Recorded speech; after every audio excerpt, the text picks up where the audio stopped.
Hola a todos, nosotros somos Historiadictos, un grupo formado por 4 estudiantes: Víctor Sandoval, Yegarín Murtua, Christopher Regalado y quien les habla, Marco Chuma. El día de hoy hablaremos sobre las consecuencias de la toma de embajada en Japón, desde el año 1996 hasta el año 2015. Como mencionamos en el anterior video, este acto se dio en uno de los momentos más oscuros de nuestra historia peruana, cuando el terrorismo acechaba el Perú, con grupos como el MRTA, Movimiento Tupac Amaru, que penetró en la embajada y tomó a los rehenes más de 600 personas, sembrando el caos en el país. Y es por eso que en este video abordaremos las repercusiones en el plano internacional, las consecuencias tanto a nivel económico como a nivel político y el plan de rescate que el gobierno puso en marcha, la Operación Chavín de Huántar, la acción de inteligencia militar, las demandas de asesinatos extrajudiciales ocurridas en el proceso de rescate. Para esto hay que estar contextualizados, así que recapitulemos lo más importante de esta crisis. La toma de la embajada se da el 17 de diciembre de 1996, cuando un grupo de terroristas del MRTA invaden la embajada de Japón y mantienen atrapados por 4 meses a un grupo de rehenes, los cuales serían liberados a cambio de que excarcelen a los cabecillas y camaradas de su movimiento. Hasta que el 22 de abril de 1997, tropas de élite de las Fuerzas Armadas tomaron por asalto la residencia japonesa, ejecutando así la Operación Chavín de Huántar y liberando a 72 rehenes. Murieron en la acción un rehén, 2 efectivos militares y 14 MRTistas. Pero, ¿tuvo este suceso solo una repercusión a nivel nacional? ¿O por el contrario traspasó todas nuestras fronteras? El hecho de que este acto sucediera en una embajada fue catalizador para que la prensa extranjera y la atención internacional se enfocaran en el país. El 1 de febrero de 1997, el presidente Fujimori inicia una gira al exterior. En primer instante se reúne con el primer ministro japonés en Canadá, con el presidente Clinton en Washington y con el presidente Leonel Fernández durante una escala técnica en la República Dominicana. Los mandatarios entregaron su apoyo al presidente Fujimori y lo felicitaron por su conducta frente a esta crisis. Ahora hablaremos de lo que este hecho desencadenó. Con respecto a las consecuencias sociales, se demostró que la invencibilidad de la que alardeaba el presidente Fujimori con respecto al terrorismo en el país era una falsedad. A consecuencia del asalto, en la población se incrementó el miedo y la incertidumbre, ya que se había demostrado que los ataques no habían cesado.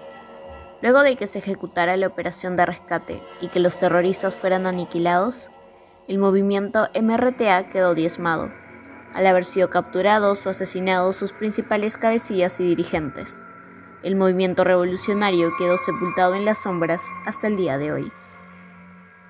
Esta acción causó consecuencias económicas, la intranquilidad e inestabilidad pública con repercusión internacional que se tradujo en un frenazo de la inversión privada, tanto nacional como internacional.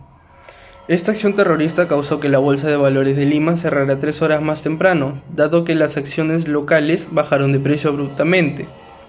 Se aumentó por parte del gobierno el presupuesto del Tesoro Público en logística, inteligencia y seguridad, para prevenir y reprimir nuevos atentados terroristas.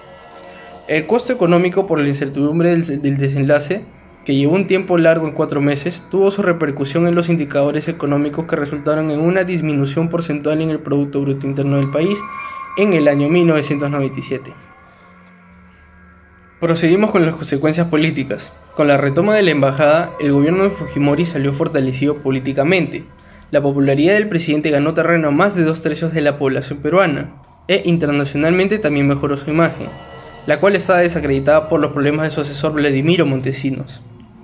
A pesar de su fracaso por la retoma y las negociaciones con la Comisión de Garantes para obtener una salida pacífica de los rehenes, este grupo armado consiguió propaganda y repercusión internacional sobre su existencia y sus fines políticos. La retoma de la embajada dejó constancia que en el país existía un gobierno de mano dura y que no hacía concesiones de ningún tipo con grupos considerados como terroristas. Otra consecuencia política de la retoma de la embajada fue que el Estado peruano quedó comprometido con denuncias que se hicieron en cortes internacionales por no investigar de manera seria y efectiva presuntas ejecuciones extrajudiciales a los MRTistas rendidos, que según los denunciantes fueron 3. También se les acusa y se les responsabiliza al Estado peruano por no iniciar investigaciones de estos hechos de oficio y con la debida diligencia. ¿Cómo logra el Estado rescatar a los rehenes? A continuación hablaremos acerca de la operación Chavín de Huántar. El plan estaba conformado por las fuerzas especiales, pues estas se trataban del Servicio de Inteligencia Nacional al mando de Vladimiro Montesinos, quien encargó al Comando Conjunto de las Fuerzas Armadas la preparación de un plan operativo militar con el objetivo de rescatar a todos los rehenes. El plan en primer instante fue llamado Nippon 96 y su objetivo fue construir túneles subterráneos para brindar acceso al escuadrón militar. De igual manera lograron conectar una mini radio y cámaras espía entre el Servicio de Inteligencia Militar y el rehén Luis Gianpietri para que éste reciba instrucciones detalladas sobre el operativo.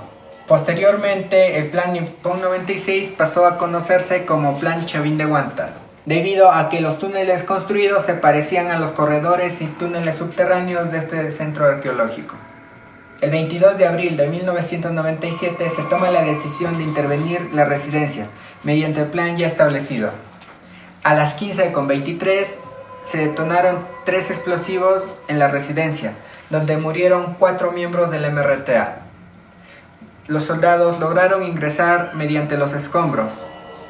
En primer momento, el grupo conformado por 30 comandos tenían el objetivo de aniquilar a los miembros del MRTA, con la finalidad de evitar que asesinen a los rehenes que se encontraban dentro. Al mismo tiempo, otro grupo de comandos ingresaron por la puerta principal dando muerte a 2 miembros del MRTA. Y otro grupo ingresó por la parte trasera de la residencia llegando al segundo piso para evacuar a todos los rehenes y terminar de exterminar a todos los terroristas. Al finalizar la operación Chavín de Huántar murieron los 14 miembros del MRTA, un rehén y 2 comandos. Por último, nos enfocaremos en los asesinatos extrajudiciales de Eduardo Nicolás Cruz Sánchez, alias Tito, Erma Luz Meléndez Cueva y Víctor Salomón Peceros Pedraza. La versión oficial sostuvo que la muerte se había producido por los disparos de armas de fuego cuando los MRTistas se habrían acercado a la zona de evacuación de rehenes. Sin embargo, existen versiones contradictorias de rehenes y algunos integrantes del grupo encargado sobre la persona o personas que habrían disparado y sobre las circunstancias en que se habrían realizado dichos disparos. Uno de los testigos es el rehén Hidetaka Ogura, ex primer secretario de la Embajada de Japón en Lima, quien manifestó que al salir de la residencia mientras era rescatado, pudo ver a 3 miembros del MRTA con vida, quienes habrían sido ejecutados extrajudicialmente.